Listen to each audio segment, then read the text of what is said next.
Welcome to lecture 5 of Topological Dynamics. Okay, and today the topic will be continued as it was in lecture 4. So, the same topic we will be taking up. So, this is we were studying expansive homeomorphism on compact matrix spaces. Okay, so we'll continue with that. So, अभी तक हमने दो results देखे थे. The very first result was कि एक compact matrix space पे कोई भी एक्सपेंसिव होम्योमॉर्फिज्म होगा तो उसके जो फिक्स पॉइंट्स होंगे वो एक फाइनाइट सेट होगा. ठीक है. और दूसरा रिजल्ट हमने देखा था कि जब हम कॉम्पोजिशन लेते हैं दो एक्सपेंसिव होम्योमॉर्फिज्म का, then it need not be expansive even if we take the space to be a compact metric space. So हमने ये दो चीज़ें अभी तक देख ली थी. ठीक है. अब now I'll be taking up the third result. ठीक है. What does it says? Just have a look. So this result says that if let us suppose capital X comma D be a compact matrix space, so that is understood क्योंकि अभी मैंने आपको बताया our whole study will be expansive homeomorphism on compact matrix spaces. तो हम यहाँ पे कह रहे हैं कि अगर H की कोई भी पावर, ठीक है, H की कोई भी पावर एक एक्सपेंसिव होम्योमॉर्फिज्म है तो आप प्रूव कर सकते हो कि H भी एक एक्सपेंसिव होम्योमॉर्फिज्म होगा.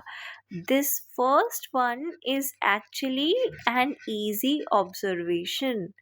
Okay, the second one is more important observation, which is that if H is expansive, then for any power m which is an integer different from 0, you can prove that that is also expansive. ठीक है. तो सबसे पहले हम जो easy observation है उसे फटाफट से देखते हैं.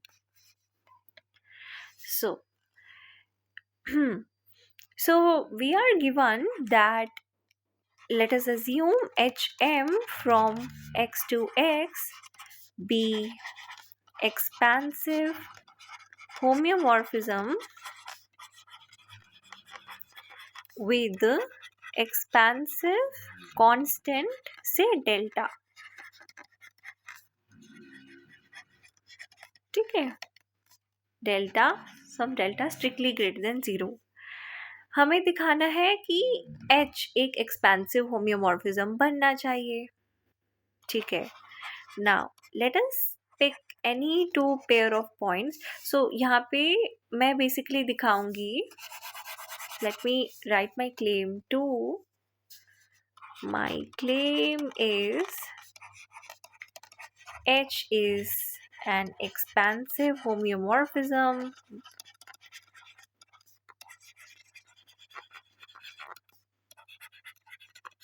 with expansive constant the same delta.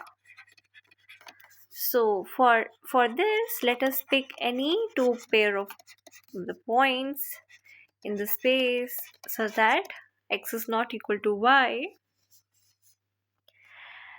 Now since Hm, or we can say delta, is an expansive constant, delta is an expansive constant for Hm, so there will exist some n in integer such that I can separate. So distance Hn, but here यहाँ पे हम Hn नहीं लिखेंगे, यहाँ पे हम Hm की power n लिखेंगे क्योंकि your function is Hm की पावर n x, Hm की power n y, so that is strictly greater than delta. So distance Hmn x HMNY is strictly greater than delta.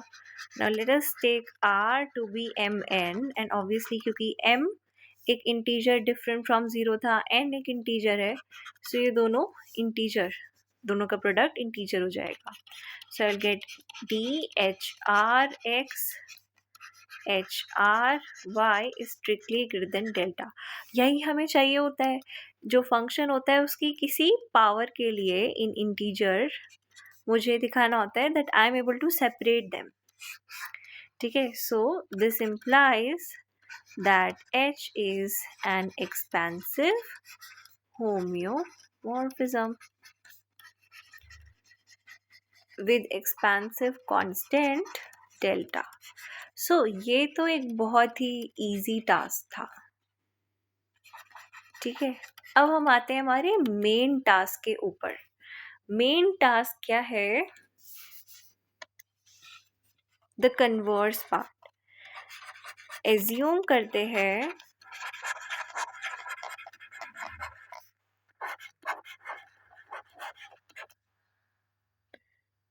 so let us assume that H from X to X is expansive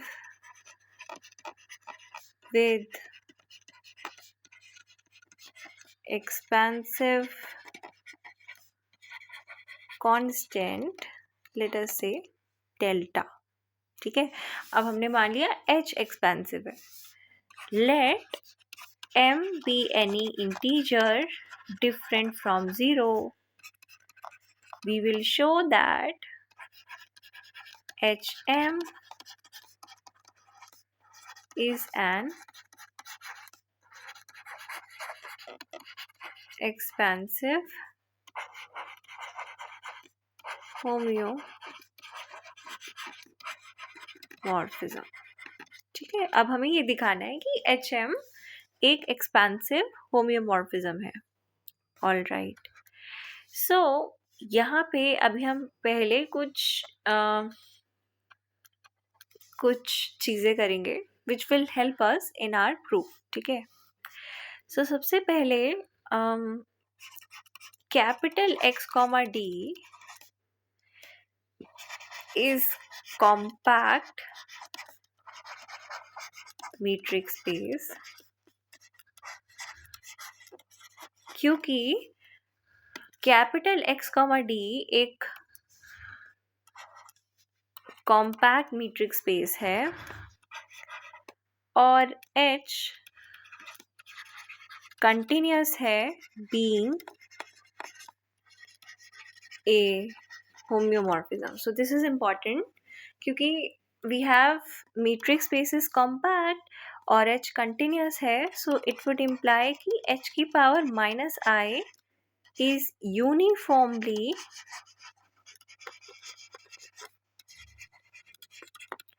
continuous. ठीक है, and this is for all I equal to ±1 ±2 +-3 and so on. जो भी हमने m ले रखा है हम वहाँ तक जा रहे हैं. ठीक है, so these all such type of functions will be again uniformly continuous.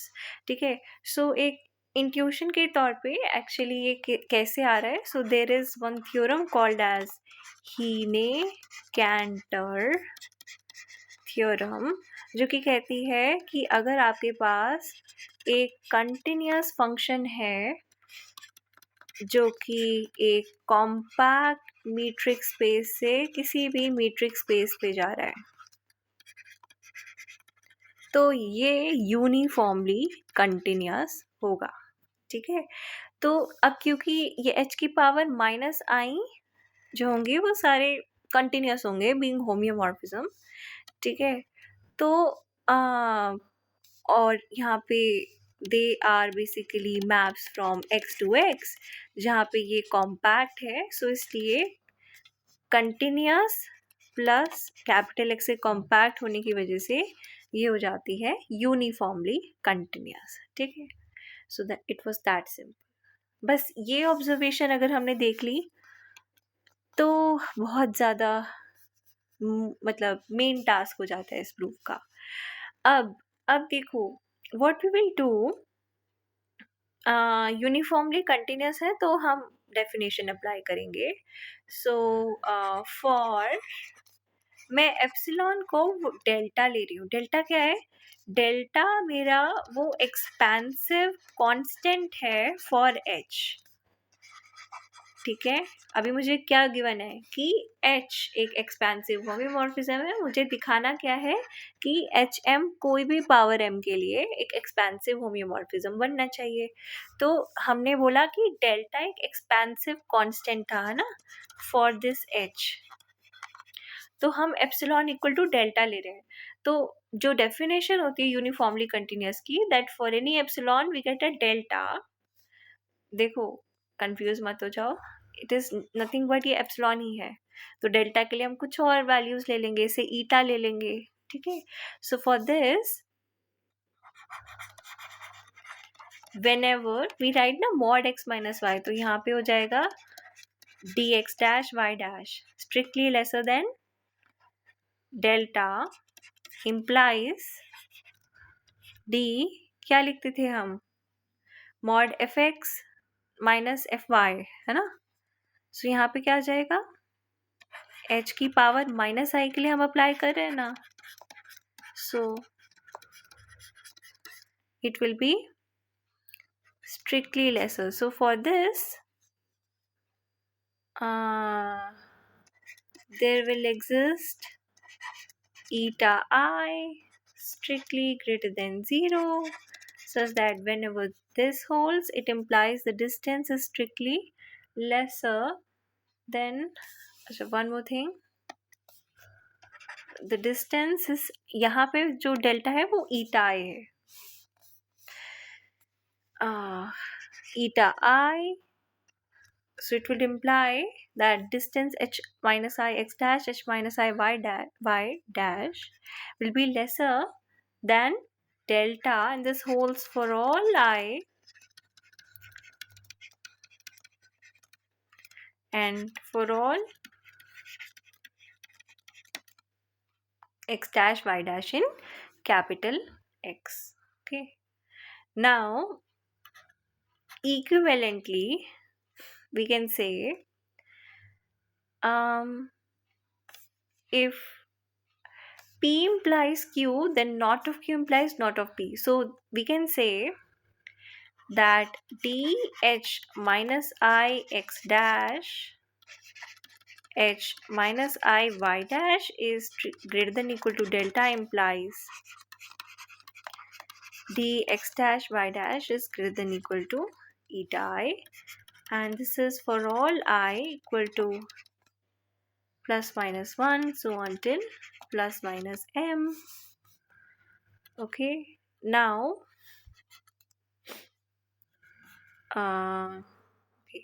now what I will do,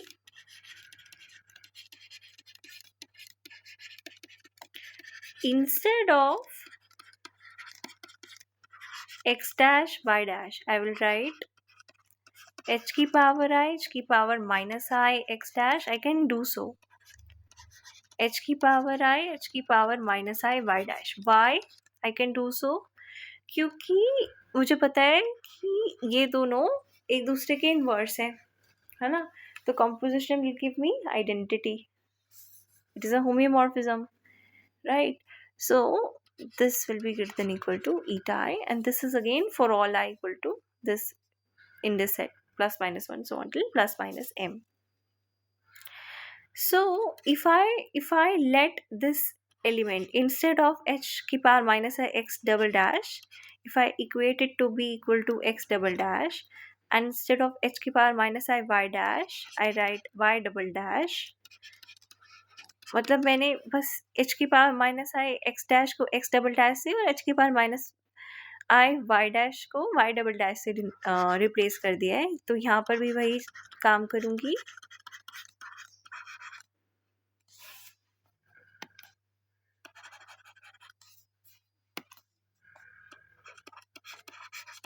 So finally I will get this.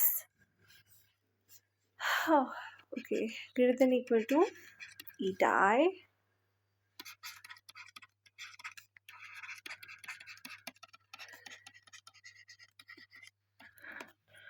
Alright, so we have this.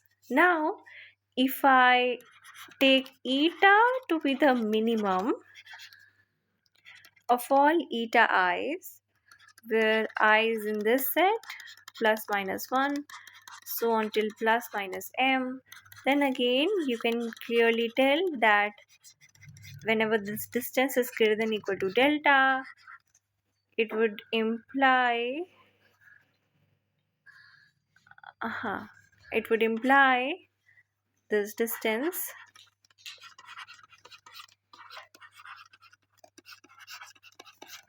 is greater than equal to eta I for all I is equal to. So it is very easy to notice this, क्योंकि अच्छा eta I को हमने यहाँ पे ईटा से replace कर दिया, क्योंकि eta is basically the minimum value. तो ये greater than equal to eta I है, and every eta I is greater than equal to eta, hence this holds. Okay, now basically हमें यही देखना था. अब मेरा क्लेम है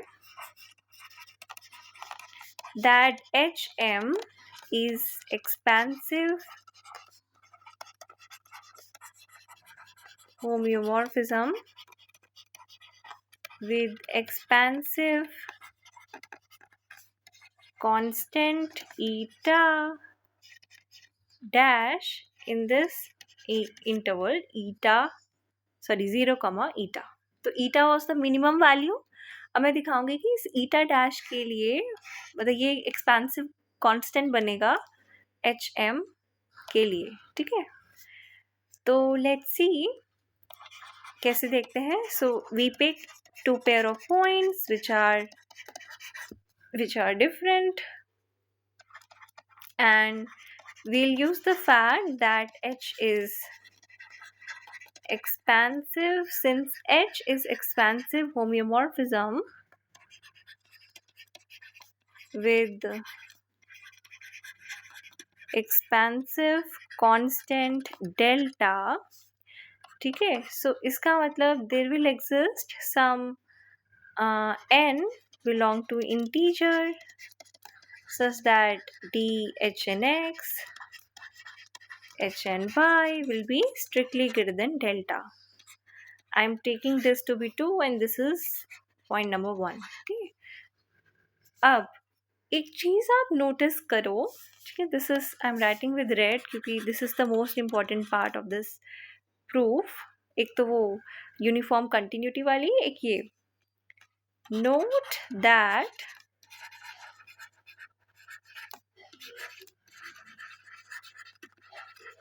corresponding to these mn there will exist integer r such that mod rm minus n is strictly greater than 0 and less than equal to mod m. यहाँ पे मतलब rm minus n बेसिकली आप देख सकते हो ये इन values में होगा क्योंकि स्ट्रिक्टली ग्रेटर देन 0 और less than equal to mod m रखना है. So it will be in this set. ठीक है, अब क्योंकि देखो यहाँ पे मैं बेसिकली 2 यूज़ करूँगी और ये 1 यूज़ करूँगी. ठीक है, अब मुझे पता है कि फॉर m क्या था जिसमें मुझे एच एम को प्रूव करना है इस पावर के लिए, एक्सपेंसिव होमियोमॉर्फिज्म है. n क्या था, h एक एक्सपेंसिव होमियोमॉर्फिज्म था, तो हमें for this 2 pair of point एक n मिलता है such that I am able to separate these 2 points. ठीक है, h की पावर nx h की पावर ny का डिस्टेंस ग्रेटर देन डेल्टा होता है, तो इसके लिए मुझे कॉरेस्पॉन्डिंग r मिल रहा है. ठीक है, so which satisfies this condition. That means we can say that rm minus 1 rm minus n is basically in this set. All right, now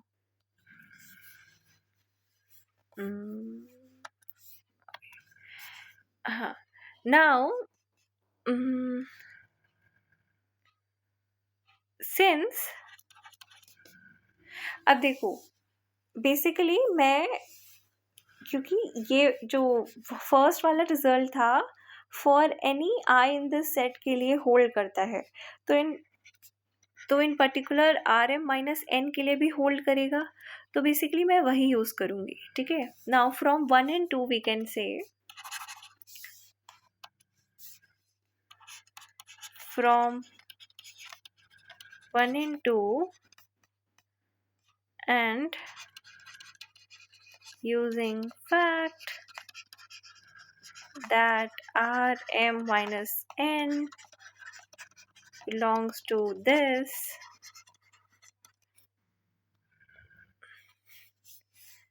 क्योंकि यहाँ पे जो डिस्टेंस है H N X H N Y का strictly greater than delta है, since the distance H N X H N Y strictly greater than delta, तो 1 क्या कहता है, जब भी distance between 2 point strictly greater than delta या greater than equal to delta हुआ, so this value D H I की जगह I will use R M minus N. ठीक है. एक्स डबल डैश, अब ये पॉइंट एक्स डबल डैश ये वाला पॉइंट है. ठीक है.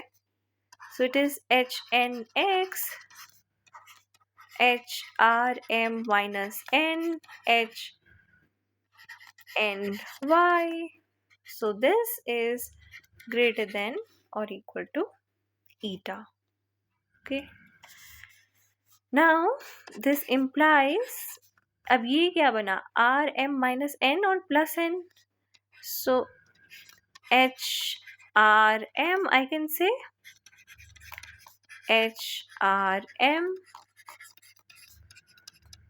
greater than equal to eta. And one more thing is it is strictly greater than eta dash, क्योंकि हमने eta dash कहाँ से 0, eta में से उठाया था. ठीक है.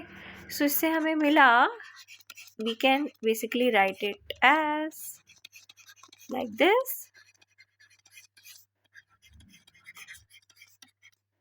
So it is strictly greater than eta dash. और यही हमें प्रूव करना था that for any two pair of points in capital X where x is not equal to y, there exists some, यहाँ पे हमने दिखाया r belong to z such that dhm now is the function keep r rx and hm keep r ry, it is strictly greater than eta dash. I'm able to separate them. So यहाँ पे therefore we have proved that hm is an expansive homeomorphism with expansive constant eta dash.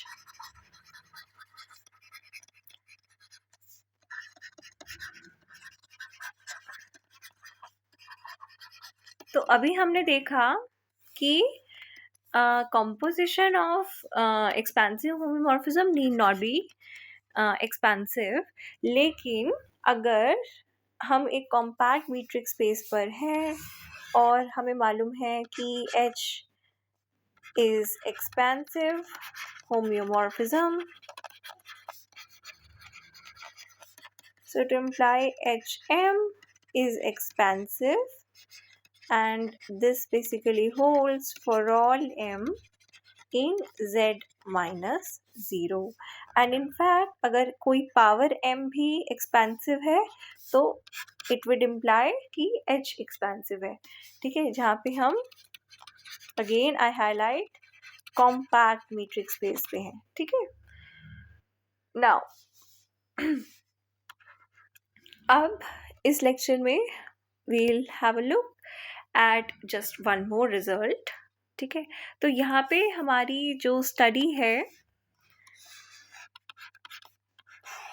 Compact metric space पे फिलहाल के लिए और कोई result नहीं है, बस ये 3 रिजल्ट्स हमें याद रखने हैं जो कि मैंने बताए.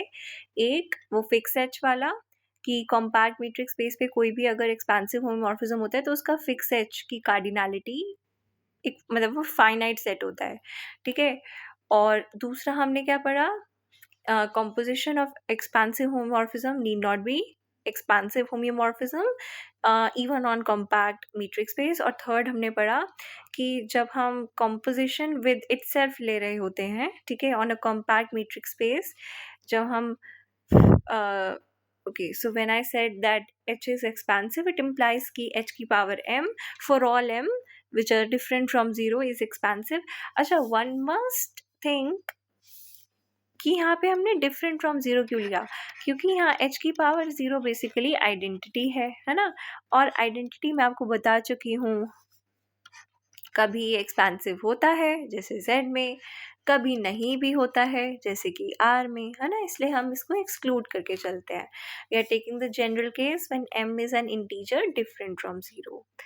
So if any power m is expansive, it will imply h is expansive, and if h is expansive, then any power is expansive. और ये वाला पार्ट, ठीक है, h से h m पे जाने वाला part is very important part, ठीक है, proof wise. Now अब हम देखते हैं,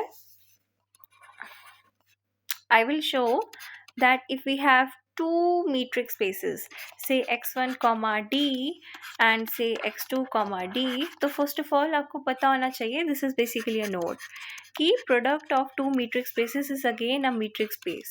So x1 cross x2 is also a metric space. Let's say this is with metric d1, this is with metric d2. तो यहाँ पे जो metric d होती है on this product space, so it is given as d1. So let me first write the points also. So आप समझ सकते हैं कि ये अब जो d है, अब जो स्पेस है x1 क्रॉस x2 है, so उसके points will be in this tuple format, say x1 x2 and say y1 y2. So its distance will be given by the under root d1 x1 y1. तो पहले first coordinate के बीच में जो distance d1 है उनका square लेना है, and similarly second coordinates के बीच में जो डिस्टेंस है उसका स्क्वायर लेना है, एंड देन होल का under root. So with this metric you can prove that this x1 cross x2 is actually, this is a metric space. So product of two metric space is again a metric space. Now my result is that if I have h1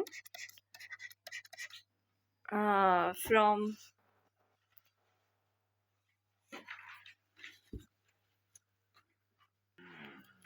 so the result is if we have h1 from x1 to x1 and h2 from x2 to x2, these are expansive homeomorphism, then the product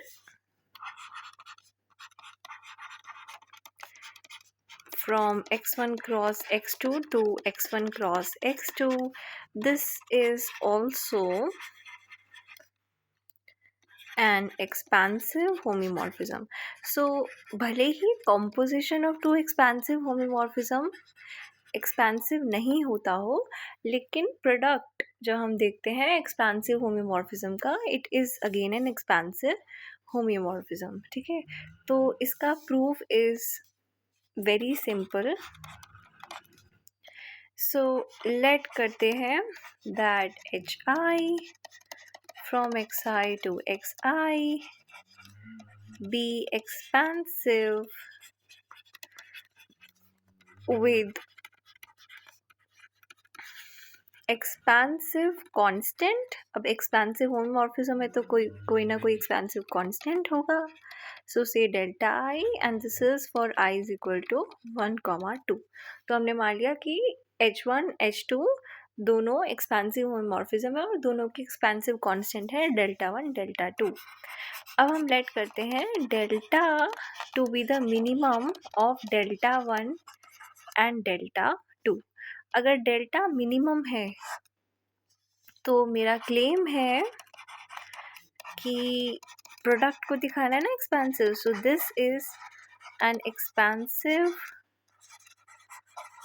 होम्योमॉर्फिज्म with with expansive constant delta. ठीक है, तो basically अब मैं यही दिखाने वाली हूँ. So start कैसे करते हैं. हम दो पेयर मतलब एक पेयर ऑफ पॉइंट लेते हैं. ठीक है, in the space x1 cross x2 में है, सच दैट वो दो पेयर ऑफ पॉइंट्स आपस में बराबर ना हो. अब आपस में बराबर ना हो तो मेरे पास क्या केस बन सकता है. दो केसेस बन सकते हैं. ठीक है, पहला केस, इफ या तो पहले कोऑर्डिनेट पे ये मैच ना कर रहे हों. ठीक है, और दूसरा केस या तो ये सेकंड कोऑर्डिनेट पे मैच ना कर रहे हो. तो पहला वाला केस देखते हैं. तो अगर x1 not equal to y1 है, ठीक है, देन x1 y1 आपको पता है कैपिटल x1 में से आ रहे हैं और x1 y1 के बराबर नहीं है. And as h1 is an expansive homeomorphism, so let me write exp with expansive constant exp constant say delta 1 था ना. सो क्या होगा, there will exist some n in z. what will happen, d1, I'm able to separate them, d1 h1 n x1 h1 n y1 will be strictly greater than this delta 1. ठीक है, यही मिलेगा मुझे. So I mark it as 1. Now let us consider, क्योंकि मुझे तो यहाँ पे h1 क्रॉस h2 के लिए प्रूव करना था, तो मुझे इसकी कुछ पावर n चाहिए थी. तो इसलिए मैं लेट से कंसिडर करती हूँ इसमें पावर n, पहला पॉइंट x1 x2 और h1 क्रॉस h2 दूसरा पॉइंट y1 y2. सो यहाँ पे हमने लिख दिया consider. Okay, now this is equal to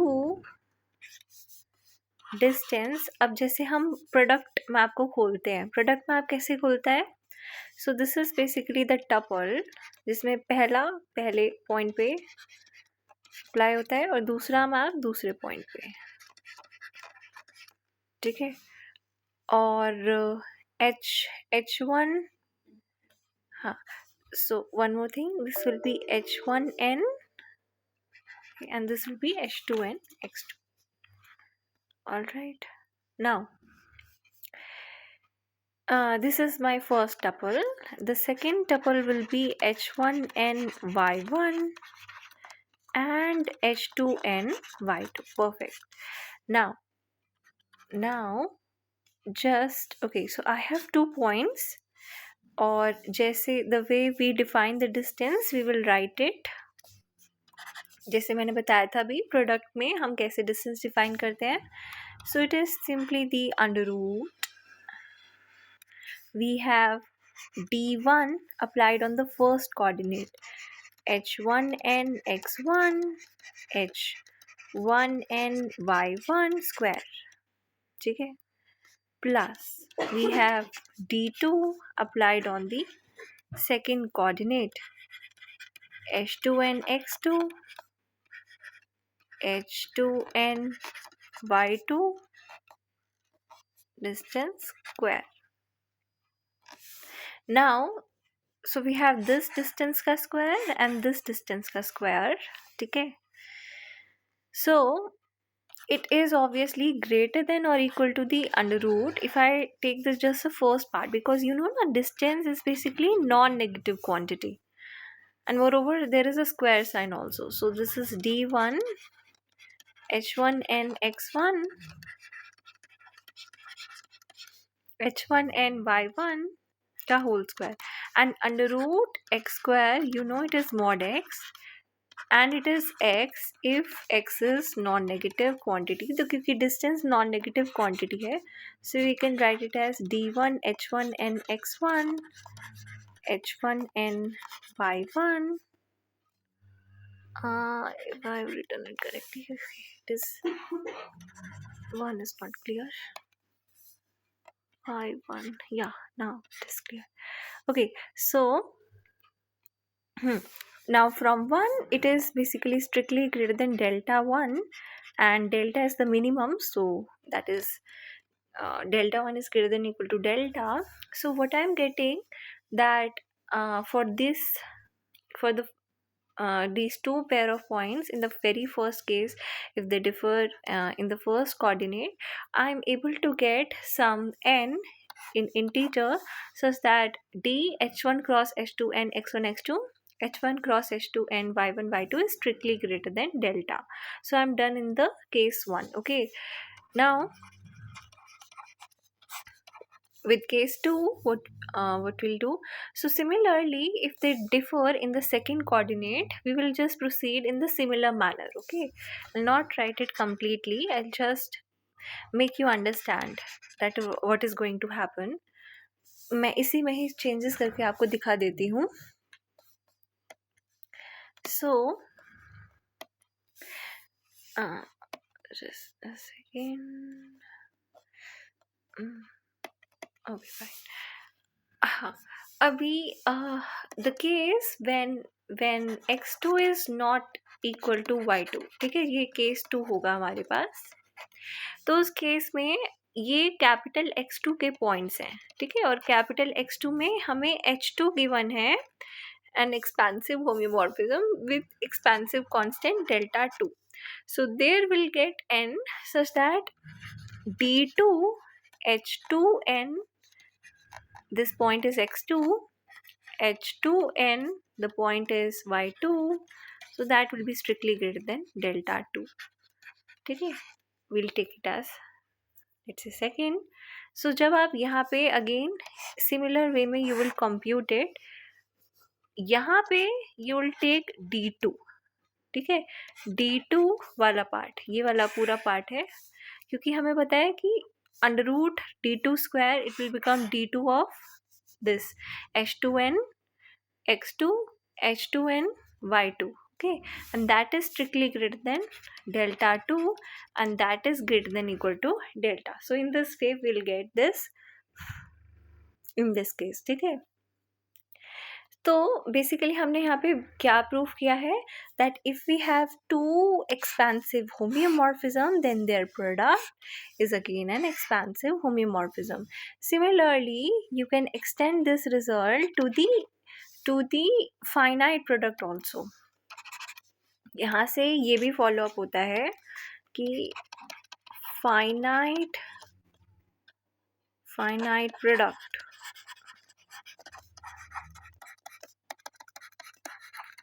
of expansive homeomorphism is again expansive homeomorphism. You can prove it using PMI. ठीक है, so आज की समरी को मैं दो पोर्शंस में डिवाइड करती हूँ. तो एक तो हमने जो कॉम्पैक्ट मीट्रिक स्पेसेस पे स्टडी की थी, उसमें हमने 3 पॉइंट्स देखे थे कि अगर कोई कॉम्पैक्ट मीट्रिक स्पेस पे एक्सपेंसिव होमोमॉर्फिज्म होगा तो उसके फिक्स पॉइंट क्या होते हैं, फाइनाइट सेट होता है. दूसरा, composition of too expensive homomorphism need not be expensive. ठीक है, और थर्ड हमने देखा था कि अगर हमारे पास कोई एक्सपेंसिव होमोमॉर्फिज्म H है, ठीक है, इफ H इज एक्सपेंसिव, तो basically if and only if हम कर सकते हैं कि H की power m for all m in fact here which are different from 0 they will also be expansive. ये पूरी स्टडी कॉम्पैक्ट मीट्रिक स्पेसेस पे की जा रही है. ठीक है, और फिर हमने देखा कि if we have a metric space x1 d1 x2 d2, then we can define the product. The product is also again a metric space with D जैसे मैंने डिफाइन किया था, the root D1, the first pair of points x1 y1 square, plus D2, the second pair of points x2 y2 का square, like this. And here if we have x1 पे if we have h1 and x2 पे if we have h2, which are expansive homeomorphism, then product पे this h1 cross h2 is again expansive homeomorphism. So this is what we saw. Okay, so hope you liked it. Here we end this lecture.